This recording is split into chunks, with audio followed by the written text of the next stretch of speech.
నాకు ఎందుకో తను నచ్చదు. చూస్తే ఒళ్ళు మండిపోతుంది. కానీ తప్పదు, భరించాలి. నచ్చనితనం కనపడకూడదు. ఎందుకంటే తను ఎవరో కాదు, వదిన, స్వయాన మా అన్నయ్య భార్య. పెళ్ళయి వచ్చినప్పటి నుండి మహాతల్లి అందరి మన్ననలు పొందేసింది. మేము నలుగురం, 2 అన్నయ్యలు, నేను, చెల్లి. పెద్దన్నయ్యకు మాత్రమే పెళ్ళయింది. చిన్నన్నయ్య జాబ్ కోసం ట్రై చేస్తున్నాడు. తర్వాత నేను బీఎస్సీ ఫైనల్ ఇయర్ చదువుతున్నాను. చెల్లెలు 9వ క్లాస్ చదువుతోంది. నాన్నగారు లెక్చరర్గా పనిచేసి రిటైర్ అయ్యారు. అమ్మ హౌస్ వైఫ్. వదిన కూడా జాబ్ చేస్తుంది టీసీఎస్లో. అన్నయ్య కూడా సాఫ్ట్వేర్ ఇంజనీర్, మైక్రోసాఫ్ట్లో చేస్తాడు. ఈ సంబంధం కూడా ఎవరో తెలిసిన వాళ్ళ ద్వారా వచ్చింది. వదినకి ఒక తమ్ముడు. కుటుంబం బాగుండి అన్నీ అందరికీ నచ్చి మొత్తానికి పెళ్ళైపోయింది. వదిన చాలా బాగుంటుంది. అదేంటో తన తమ్ముడు ఇంకా అందగాడు. నిజానికి నాకు ఆ మాట చెప్పడం కూడా ఇష్టం లేదు. అయినా తల్లిదండ్రి అందంగా ఉంటే పిల్లలు అందంగా ఉంటారు. అదేమన్నా గొప్ప ఏంటి? వచ్చినప్పటి నుండి ఇల్లు స్వాధీనం చేసేసుకుంది.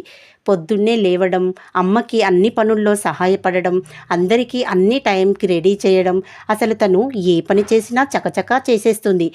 చక్కగా తయారవుతుంది కూడా. డిగ్నిఫైడ్ ఉండే అన్ని మోడర్న్ డ్రెస్సులు వేస్తుంది, చీరలు కడుతుంది.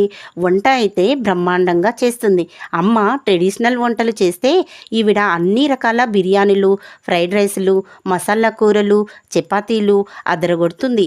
ఇక చిన్నన్నయ్య, చెల్లెలు అయితే ఆవిడకు ఫ్యాన్స్ అయిపోయారు.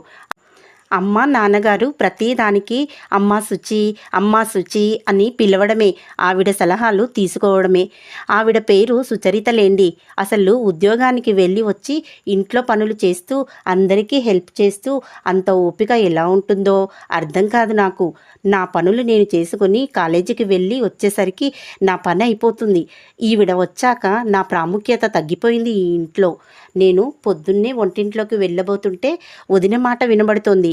పోనీలేండి అత్తయ్య, పడుకోనివ్వండి సునీతని, ఇప్పుడే కదా ఎంజాయ్ చేసేది, మన ఇద్దరం చేస్తున్నాం కదా అంటూ నన్ను సపోర్ట్ చేస్తున్నట్టుగా అమ్మని బుట్టలో వేసేసుకుంటోంది.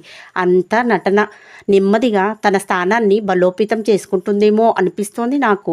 మెల్లమెల్లగా ఇల్లు పెత్తనం అంతా హస్తగతం చేసుకున్నా ఆశ్చర్యపోనవసరం లేదు. నేను అసలు తను మాట్లాడినా అంటాను కానీ మా చెల్లిలా వెనుకపడి తిరగను. అదేంటో అమ్మ కూడా టీవీ సీరియళ్ళలో అత్తగారిలాగా సూటిపోటి మాటలు అస్సలు మాట్లాడదు.